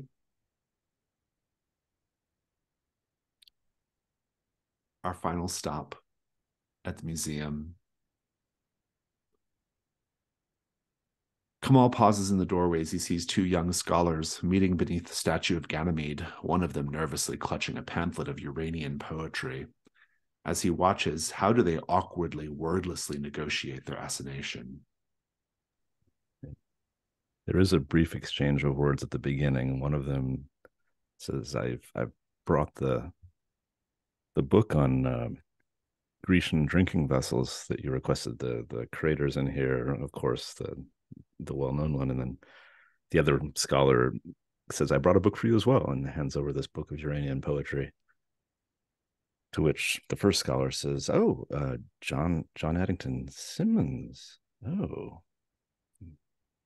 Then there's sort of a moment of silence, a long pause, and one of them places his hand upon the eagle on the statue of Ganymede and kind of, gently strokes its brow. I guess, I don't know, the parts of an eagle's head generally strokes its brow, and then the other one sort of reaches over and caresses the cheek of Ganymede.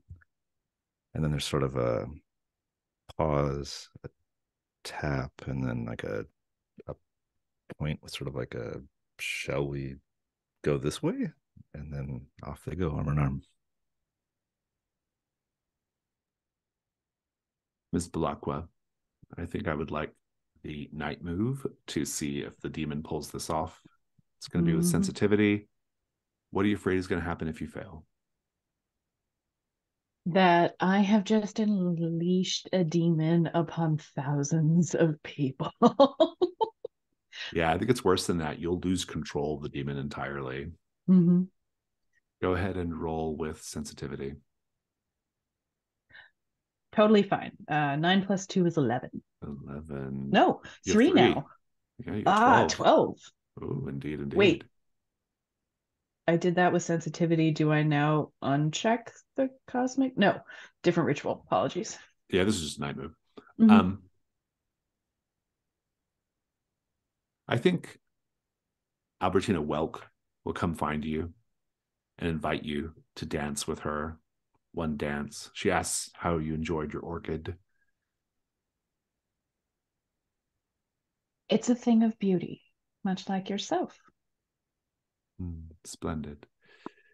And as you're kind of whiling away some time with Albertina, you will just hear this like screeching, yowling, peals of noise coming from Greco's tent as the demon does its duty. And for your bonus, I'm going to give you for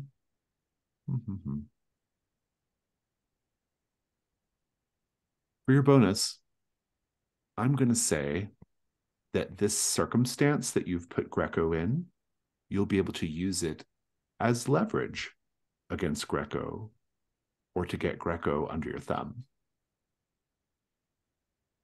Albertina, that noise is just caustic.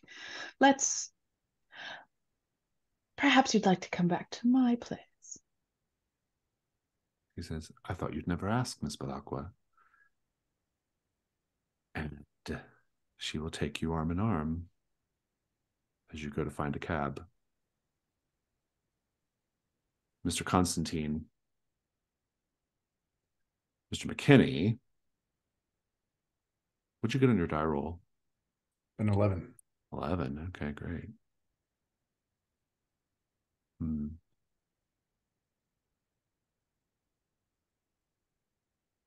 He says, well, truth be told, I didn't speak to anyone or notice anything in particular about what might have happened to our little red friend over there. But when the body was dropped off at our doorstep, so to speak, it was inside the strangest shaft of yellow light. A shaft of yellow light coming from the sky. It almost looked like a sort of, well, the body all red in this yellow light. It almost looked like a sort of sickly angel in a way. I never could figure out where the light was coming from, except somewhere from the heavens.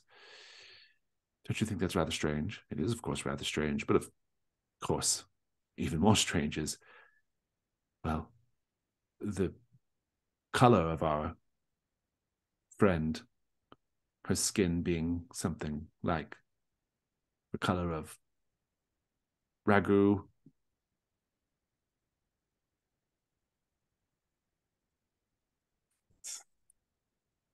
Well, I appreciate that, Mr. McKinney. And I think Dom will pull down his mask and lean really close and say, I appreciate it very much. And he's just going to lick the man's cheek. I think he just like starts convulsing, and we'll just end the scene there. Christian is dancing, and Jazad turns over to you, Jakob, and says, if I'm being perfectly honest, the boy is an adequate dancer at best. Not terrible by any means, but I don't know. Nothing to write back to the home planet about, you know what I'm saying? I don't know. Relative to where I grew up, he seems quite skilled. We don't have dancers like this in Wales. Where did you grow up again? Wales, it's part of this continent. Historically, a little divisive on that subject, but you know, part of the British Isles for Mr. sure. Walsh, I am going to presently evaporate the dancer. Your high imperatorness. What does He is going evaporate? to Is that be like dissolved, sweating? disintegrated into millions of tiny particles in mere seconds. I'm curious what you're going to do about it. Seems a strange way to. Let's count down, shall we? 5, 4. But why would you 3, have a performer? And hang on just a minute. I 2, don't understand. 1. I'm going to try to throw up a little shield of Korathor, if I remember the name right. You throw up the, what does it look like, the shield? I'm not going to make you roll. I just want to know what it looks like. So I got to get the name of the proper name of the shield here. It's the one down. It is the shield of Korathor. I remembered it. Good. So it still has the same colors that it's always had. The green descending, the orange ascending, sort of a moss growing down, what looks like clay, soil of some type going the other direction.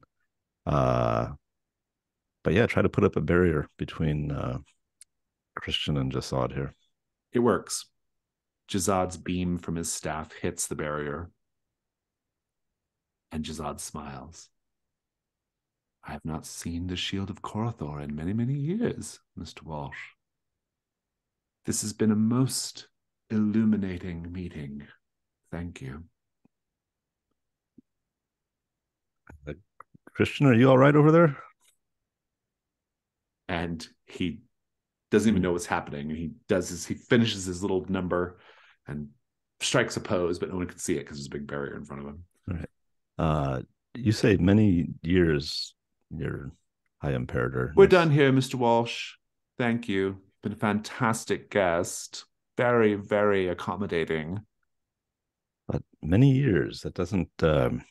Down the hole you go. Only... And the two of you are being lowered down through the tractor beam. I'm going to give a plaintive look to number 127, as though 127 might help.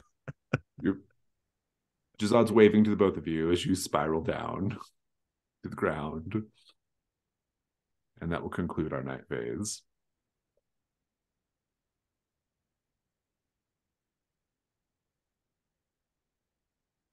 It's the dawn. Dawn questions. Echoes in the Night is what we're going straight to. Ms. Balakwa, did you get one? Not a solid one, I don't think. Mr. Constantine? The gloves. Oh, yeah. Mr. Walsh? Oh yeah, the serving of wine to an airborne deity. Yeah, yeah. Very good. Mark New Dawn questions if you wish, or leave either or both the same. You can reassign your keys to the 5 vaults of Tarthor if you want, Mr. Walsh. And that just leaves, are there any Janus Mask prompts that need to be resolved? Oh, I answered 2 of my questions. I'll I was just about check to ask, them. do we need to do our Dawn questions? Oh, yep, that's right. Sorry, we have other Dawn questions, don't we? Let's go back to Dawn questions.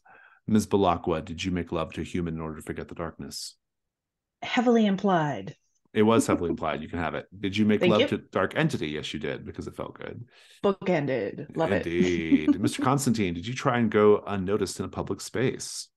After spotting the new body, he tried to track it.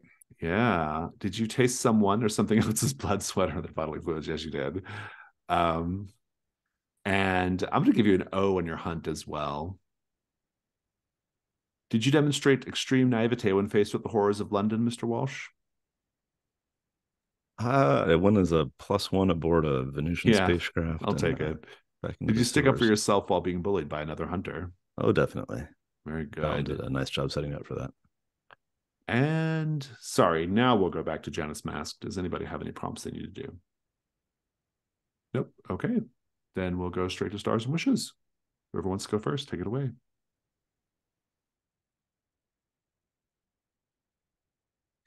I thought there were just so many good moments between the hunters today. It's been a very long time since we've had Dom and Victoria doing their little shtick, and so that was great fun. And also the opportunity to bully Jakob a bit. It's always a joy. But in general, Sarah, the way you described the mist, like a damp cloak coming off of her, that was very disturbingly evocative. I really enjoyed Jakob. He's so kind and sweet and such a bad fit for this job. The way that he's trying to defend Julius's right to a fair trial instead of summary execution to a literal monster hunter. That was so good, and I like the way that you're dealing with the child. I'm really glad Victoria got some today. It's been a long time coming, no pun intended. But the just the deal that you made with the demon because of Greco, that's so good, so good. I really liked the reporter that I'm sure we will see more of. It's a lot of fun. I love the way you're dealing with this. Well, we don't actually have a name yet, and just the ambition there and the certainty that he's going to be something big. It's really fun, and this whole new mystery, very intriguing. I like the way you're playing with a lot of colors here lately, and it's a good contrast to the Between's kind of normal, dark, gloomy Britain.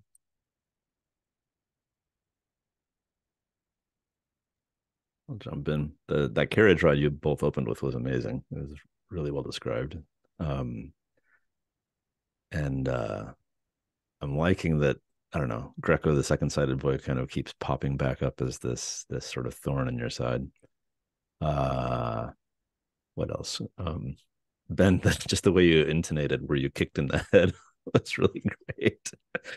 Kind of set me back a bit. And in that same vein, I kind of wanted to see Christian get disintegrated, but Jason the Countdown was good. It kind of put the pressure on for me to figure out like what the hell would Jakob actually do here. And I don't, it's not a thing that we could have planned out in advance, but I felt like we had multiple sort of scenes with feeding of captive horrors that were stashing in Hargrave House. So I'm curious to see how that plays out. What? And love interest finally flocking to Victoria, and that he managed to make ketchup and tomatoes gross. Was pretty darn fun. And ragu. I'll go next. Yeah, it was a lot of fun today. There was a lot of Victoria unfurling, which I liked because she's slowly going mad, and that's going to be so much fun as far as a wish in the future. But for stars, Jakob's fucking Martian ADD of like, I'm going to read this book. No, I'm going to wander down into the sewers and deal with vampires for a bit. It's fun how you seem to be drugged by your nose a little bit as a character. Just whatever happens to be in front of you. Very cool. Star for Christian's whole like setup of like, what was it? I swore it was a breakup conversation. You started with, my world has opened up. I've met so many people. And I'm just like waiting. And the fact that Jakob can't clue into it, also excellent. The hypochondriac mortician, delightful side character. I hope he gets vaporized in the future. I will never, I've said it in the chat like 2 or 3 times now, that I won't get tired of Jazad vaporizing our side characters. I just won't. So both a wish and a star. What else? Christian's ballet ascension into I'm not the revelation. No. Resplendent. Resplendent. Thank you. Brian, his high imperatorness, mwah, just excellent. And then Dominic, yes, it was just so much fun to have you straight man for Victoria again. And just it's God, I like everything about this game. Can't wait to play more.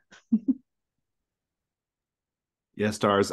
Great session. I think what I loved most about this session was this was a session where we got to see a lot of like lingering issues come up, things that had nothing to do with the threats, but just stuff that like, that had been happened in the past, like having to be dealt with to, eventually. And so Julius, the lurker, the Christian, Albertina Welk, like all of it was just so much like stuff that was like needing to be dealt with Greco. And so it's kind of fun because it really does make the setting feel very alive and lived in and big, which I think is really great. Like things don't stop being a thing just because a threat is resolved or because Hargrave House has moved on to other things. Like there are, things in the world that are just stacking up, and so that's really, really fun.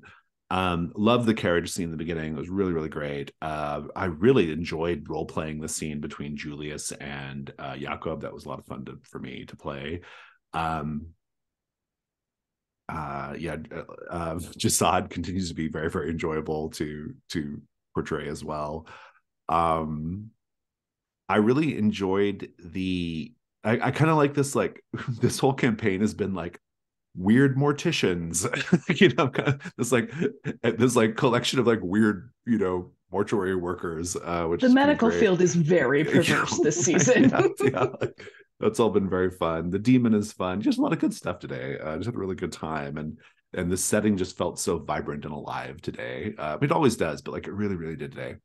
And so yeah, wishes. I'm just very excited to, I'm moving this mastermind along at a faster clip than I probably would normally because it was sort of a mid-campaign mastermind. So we're already at 6 mastermind clues, right?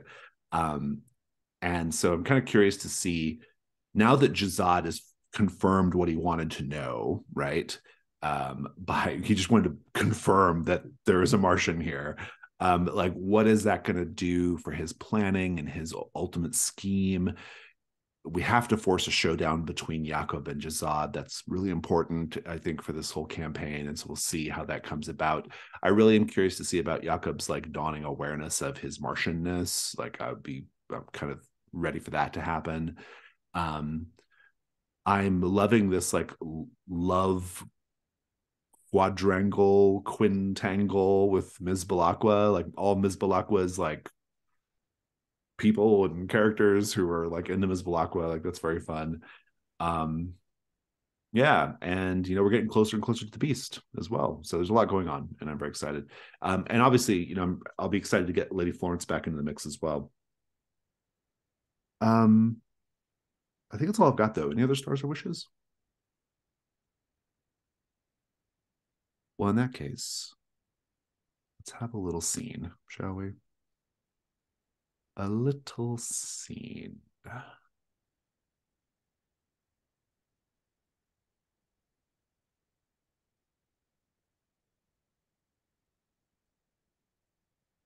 It is a day that follows, you know, the last events. It's at Cremorne Gardens. Jazad is having a little rally there with some other ministerial people and some people gathered. And he says, I am so happy to report that the so-called creature of Cremorne Gardens was not a creature at all.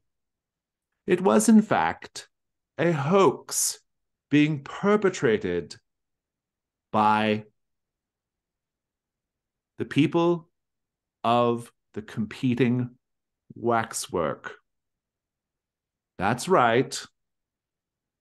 The proprietors of Madame Tussauds were engaging in a hoax in order to besmirch and indeed destroy Cremorne Gardens, even though they're not in direct competition with one another. I suppose the real competition is for time in this modern age. That's our most precious resource, isn't it? We all have to have, well, we have so many obligations and so many things that want our attention. Well, I'm here to tell you that Cremorne Gardens will be terrorized no more, and that the people of London and indeed the Venusians should enjoy this quaint little entertainment venue for many, many more months and seasons and years to come, free of chicanery. Now, of course, we have to deal with the good folk from Madame Tussauds.